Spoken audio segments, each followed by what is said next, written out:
संजय सक्सेना। ये जो इलेक्शन हुए किस को हुए और आप जो अध्यक्ष बने हैं किस चीज़ के अध्यक्ष बने? ये हमारा नगर निगम का एक संघ है, कर्मचारी संघ, नगर निगम कर्मचारी कल्याण संघ के नाम से। उसके 2 वर्ष के चुनाव होते हैं, हर 2 वर्ष में होते हैं। उसमें मैं अध्यक्ष पद प्रत्याशी था, जो विजयी हुआ हूँ। कैसा महसूस हो रहा है? अच्छा महसूस हो रहा है, क्योंकि हमने काम अच्छे कराए हैं और हमको दोबारा चुना है।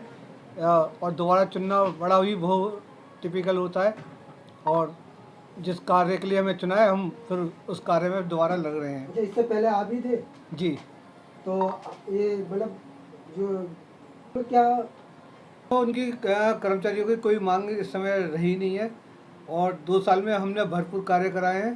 कर्मचारियों के जैसे एसीपी और पेंशन, जो रिटायर होते हैं उनकी पेंशन का कार्य, पीएफ का, ग्रेजुटी, और ये सब पूरा, मतलब कर्मचारियों की कोई मांग ऐसी है नहीं है। और कुछ कर्मचारियों के प्रमोशन का कार्य रह गया है, जो इसी 25 तारीख को डीपीसी है, जो उसमें कर्मचारियों के प्रमोशन का कार्य संपन्न हो रहा है और जल्दी ही हो जाएगा। आगे आप क्या संदेश देना चाहते हैं? सबका साथ सबका विकास। द्वारा इस पर क्या कहना चाहते हैं? ऐसा है, जनरल में हमारे ऐसी कोई समस्या नहीं है। कुछ थोड़ी बहुत है, सफाई यूनियन में है तो, और लेकिन वो भी पूरा सहयोग करते हैं।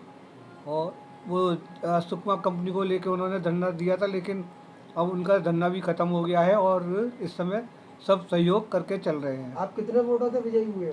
मैं 16 वोटों से। 16 वोटों। दूसरे जो थे वो कितने वोट मिले थे आपको? मुझे 159 और दूसरे जो थे उनको 141। सिंह बघेल है। सर, इस जीत की खुशी में आप क्या कहना चाहेंगे? मैं कर्मचारियों को धन्यवाद देना चाहूँगा कि उन्होंने चौथी बार मुझे जिताते हुए मुझ पर विश्वास रखा और मुझे सहयोग दिया। आप किस पद पर आए? मैं महामंत्री, नगर निगम कर्मचारी कल्याण संघ। पिछले कितनी बार से जीतते आए हैं? मैं चौथी बार लगातार जीता आया हूँ। कितने वोट से जीते आप? इस बार मैं 5 वोट से जीता हूँ। क्या कुछ मैसेज देना चाहते हैं? मैसेज यही है कि जिन कर्मचारियों ने मुझ पर विश्वास किया है, हम दोनों मिलकर उनकी जो भी समस्याएं होंगी, उन समस्याओं का पूरी निष्ठा के साथ निस्तारण कराएंगे, और कभी भी उनके को ज़रूरत होगी तो हम दोनों हमेशा उनके लिए तत्पर रहेंगे। अच्छा, आप चौथी बार जीत के आए तो आप कैसा महसूस कर रहे हैं?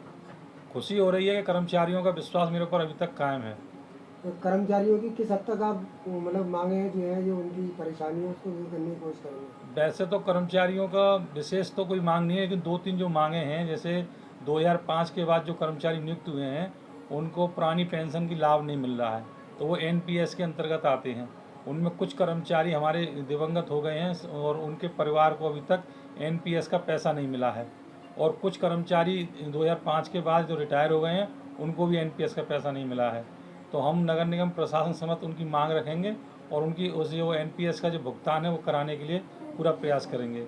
दूसरा ये है कि हमारे कुछ कर्मचारी अल्पसंख्यक पद के हैं, उनके समायोजन की कार्रवाई चल रही है, और कुछ कर्मचारी जो हमारे यहाँ शिक्षित हैं और सीनियर हैं उनके प्रमोशन की कार्रवाई भी चल रही है, जिसकी मीटिंग हमारे नगर आयुक्त साहब ने 25 तारीख को रखी है। हमारे नगर आयुक्त साहब बहुत ही कर्मचारियों के लिए काम करने बहुत हमेशा तत्पर रहते हैं और हमेशा यूनियन को सहयोग देते हैं, और यूनियन भी सभी अधिकारियों को पूरा सहयोग देती है। अगर कोई आम आदमी आपके पास आया था अपनी समस्या लेके, तो क्या आप उसके लिए भी खड़े हुए? वो हमारा आम आदमी हमारे लिए पहले है, क्योंकि हम जो सेवा भवन में बैठे हैं पब्लिक की सेवा के लिए बैठे हैं, और उसकी जो भी मदद हमसे होगी हम उसकी मदद करेंगे। अच्छा सर, ये बताइए, अलीगढ़ को स्मार्ट सिटी का दर्जा दिया गया। जी जी। लेकिन बहुत सारे अलीगढ़ में वार्ड ऐसे हैं जहाँ पर पानी की समस्या, जल भराव की समस्या, बहुत सारी ऐसी गंदगी को लेकर समस्या हैं।